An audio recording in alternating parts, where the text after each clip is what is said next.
O programa Edivaldo do Vale está no ar, hoje abordando a questão da influência na formação da personalidade da pessoa, tendo uma influência, digamos, familiar. Né? Muitos fatores, né, constantes na mentalidade da pessoa, que são fatores conscientes, que a pessoa passa pela consciência, e fatores inconscientes. Quando eu estudei para a psicologia, a gente estudava muito isso. Dentro do nosso inconsciente, fica arquivado coisas que a gente... que impactou a gente no momento, e tem coisas assim que passam batidas, sem relevância nenhuma, mas fica ali e vem à tona na vida da gente, nos sonhos, nas lembranças, nas angústias, enfim. De qualquer forma, desde criança, a gente recebe passivamente, sem condição de se defender, de se fazer escolha de tudo que nos oferecem. A criança vive nisto. Às vezes do contexto que a criança está. Ela não tem escolha. Isso é as influências dos outros, né?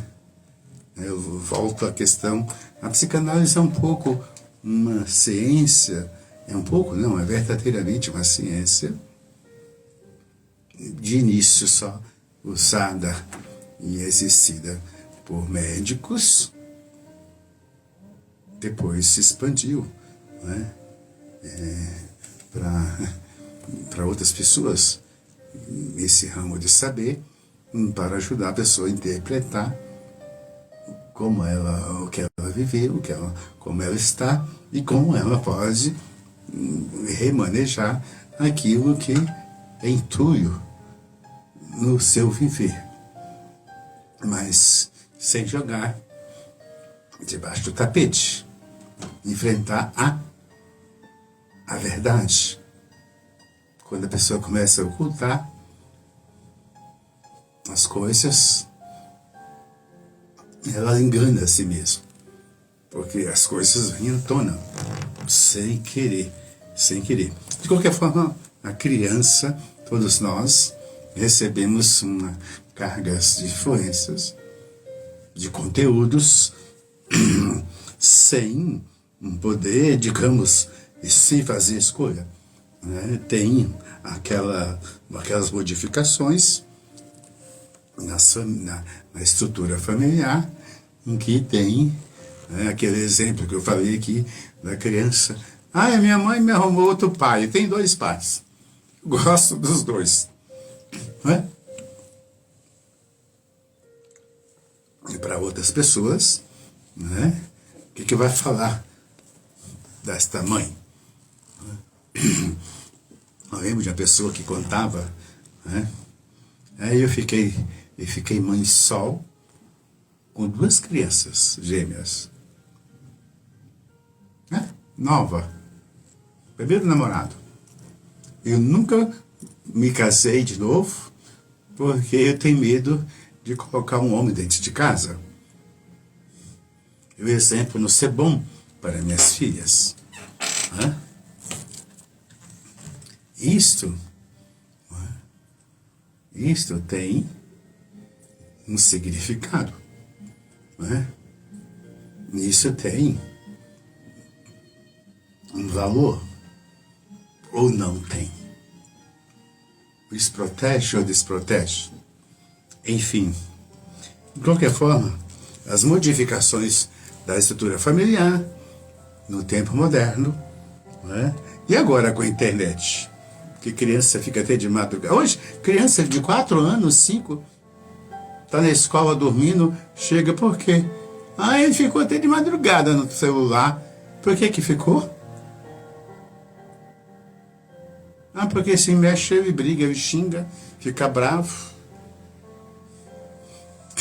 Aí nós vamos entrar no assunto O tempo passa muito rápido, vai ter que voltar outro programa 2 para falar desse assunto. Né? Porque o adulto precisa. Eu escrevi um poema que fala da mãe, Dia das Mães, que eu li num evento do Movimento Poético Nacional, que eu coloquei que a mãe fica atenta, quer saber se tem um fantasma encostando. Quem que é o fantasma? Quem é o que está chegando aí? Né? A mãe, ela é aquela que cuida, mas que coloca limites. Né? Nem tudo que a criança pensa de fazer, né? Você tem que colocar os limites. Você tem que explicar, por que não? Não bater no cacete, no medo, na opressão, na ditadura. Né? Precisa de ter, né, aquilo que se chamou da mãe suficientemente boa. É a mãe que faz a leitura da necessidade da criança. Se ela está chorando, é com fome ou é dor?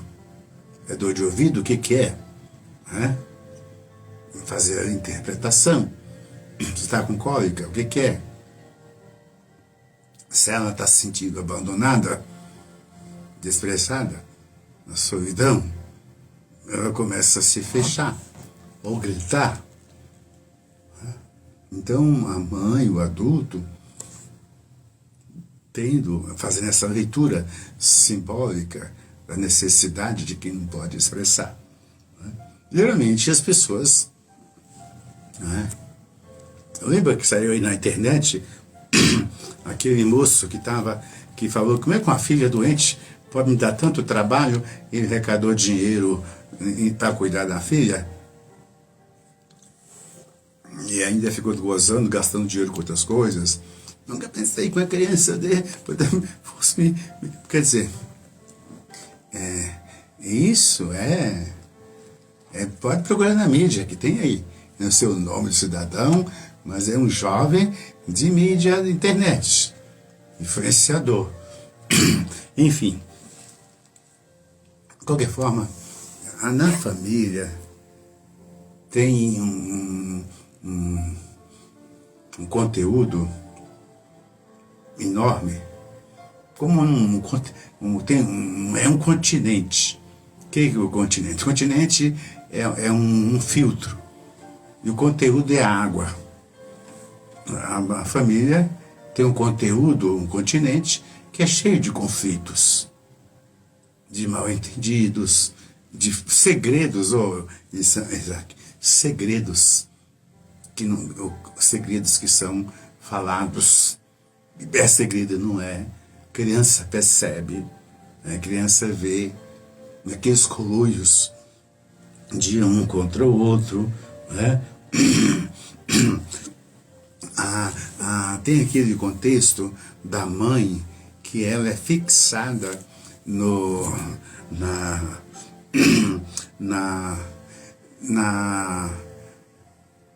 naquela faixa, naqueles acontecimentos edipianos, complexo de Édipo, fase edípica, que é de 3 anos a 6 mais ou menos, que a criança começa a pensar, refletir, não é?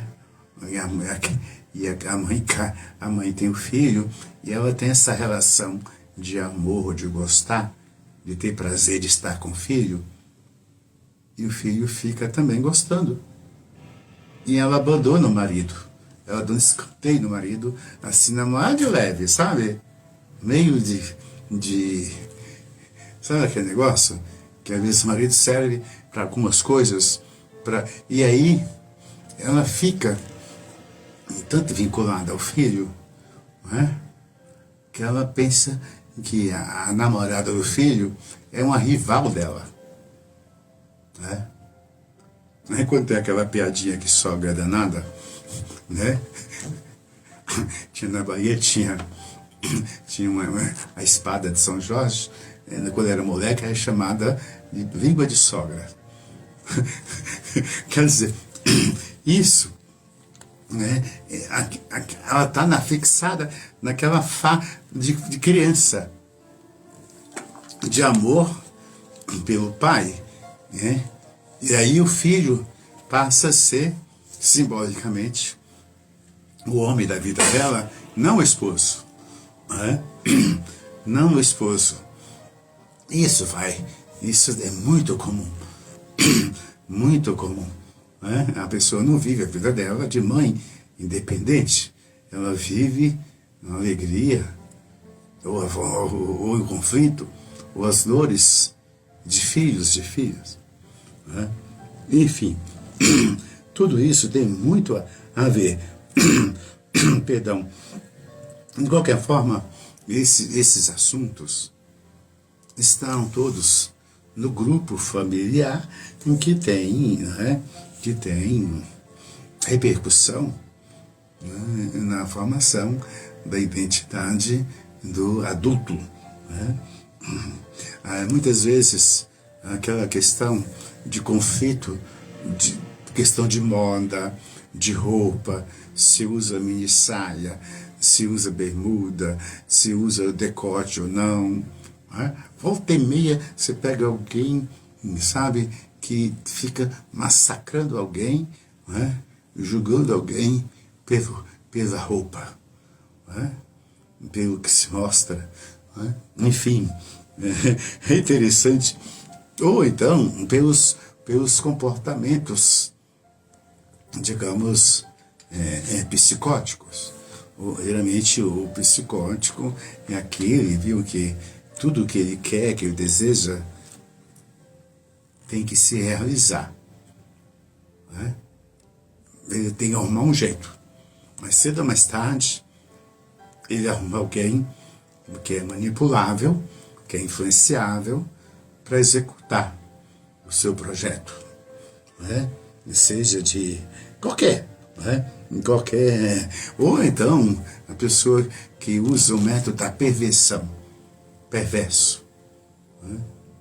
A gente sabe, tem notícias aqui no Brasil, em São Paulo, esses dias, andaram colocando fogo, né, onde que tem mato seco, em vários lugares do mesmo período, né, Joaquim? Mesmo uma escala de incêndios, né?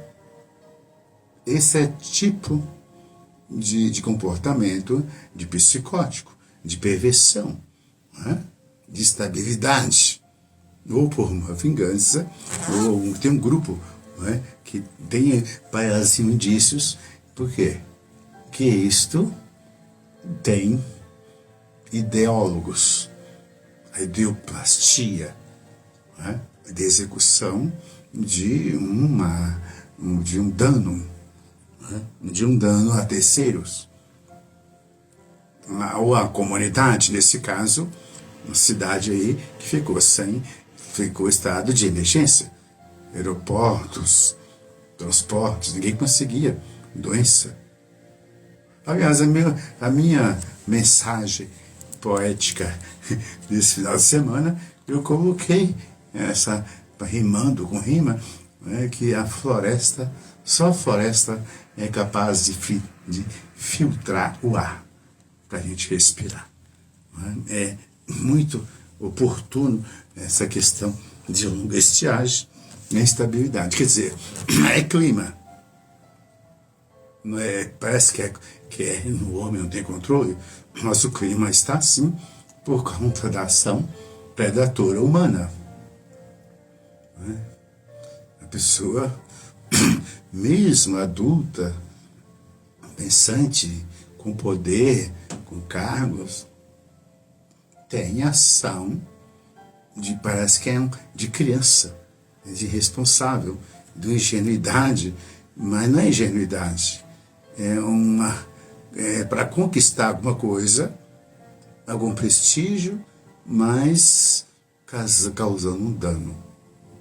A natureza é vítima, a terra, a mãe terra é vítima, né, de comportamento, né? Não sabia. Quer ver uma coisa?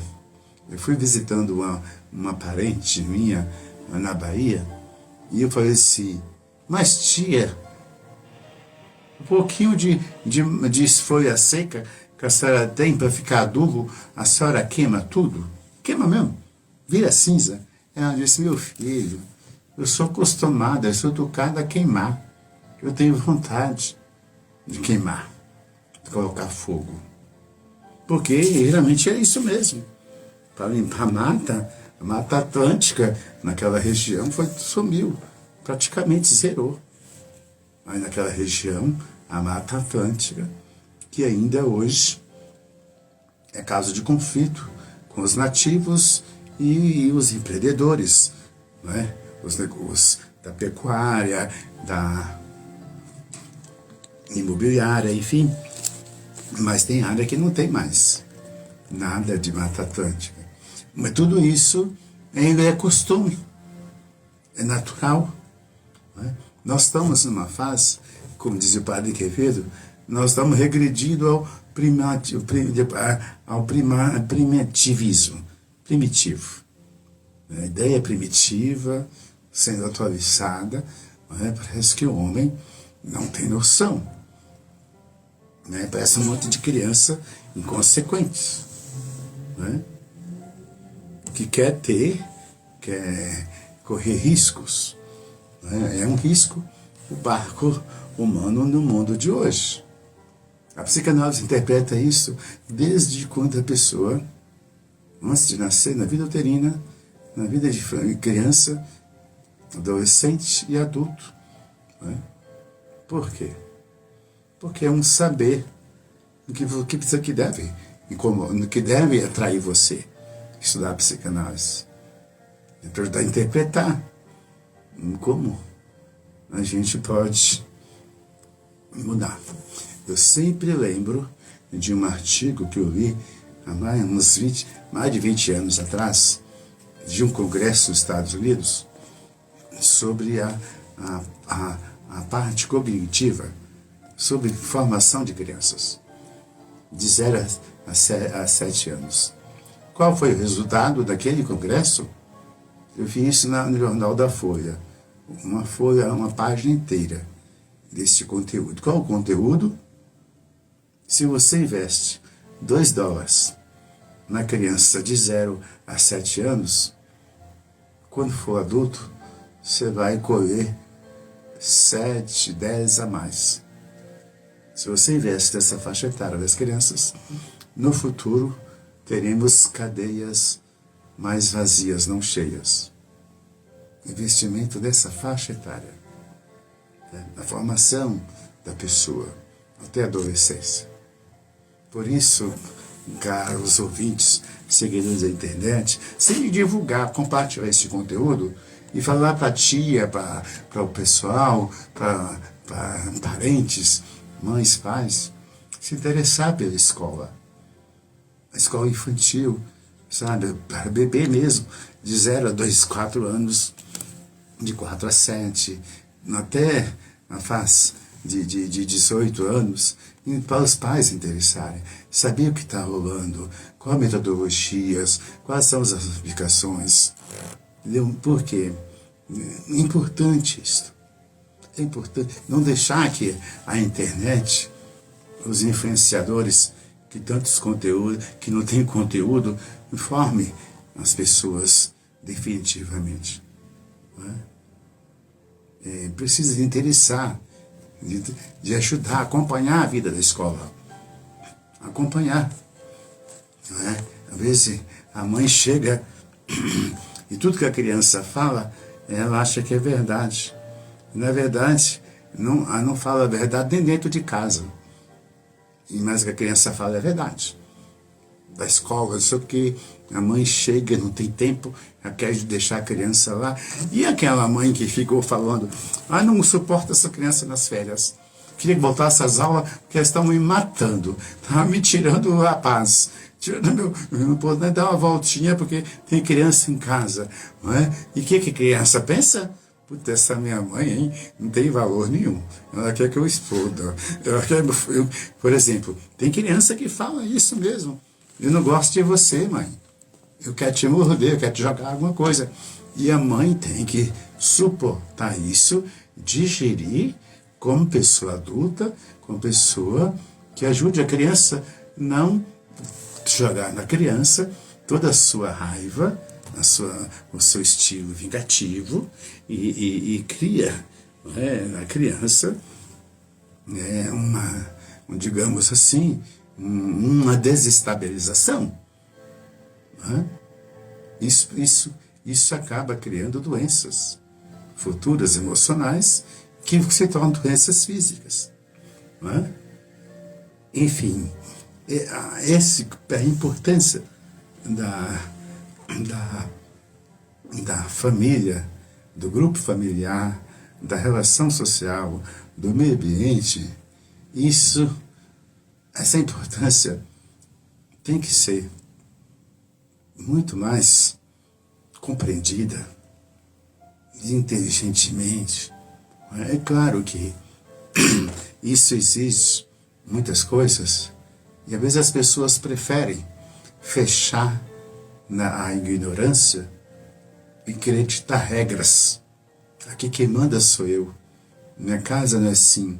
Aqui não é assado. Entendeu? E de repente a criança começa a achar, que ela não é, digamos, bem acolhida, ou não é valorizada, é inoportuna. O adulto já sente isso e fica carregando a mágoa para a vida inteira, repetindo isto, e vivendo essa neura, essa dor, repetindo o tempo todo, e fica uma coisa obsessiva, aquela questão do toque repetitivo, compulsivo, e que é uma doença, e a pessoa não consegue evoluir, nem na profissão, nem no saber, nem na realização, porque ela está presa a uma deprê, um desajuste. É tanto que o manual de saúde mental do mundo inteiro está descobrindo outras doenças, outros nomes. Você pode procurar aí. Você vai encontrar um tijolão enorme assim, de doenças, de percas, de desenvolvimento humano, tanto de empresário, familiar, muito gasto. O mercado de calmantes está voando, agora está vendo na reportagem hoje mesmo. O sono, a pessoa não consegue dormir. Ela só consegue dormir pouquíssimo, porque ela tem que dar atenção, não para a criança, para o celular, para as fofocas, para os conteúdos, enfim. A importância, se você gostou, você pode compartilhar em todo lugar o que é abordado aqui. Saúde, paz e fé na bagagem. Qualquer hora a gente vai voltar com mais.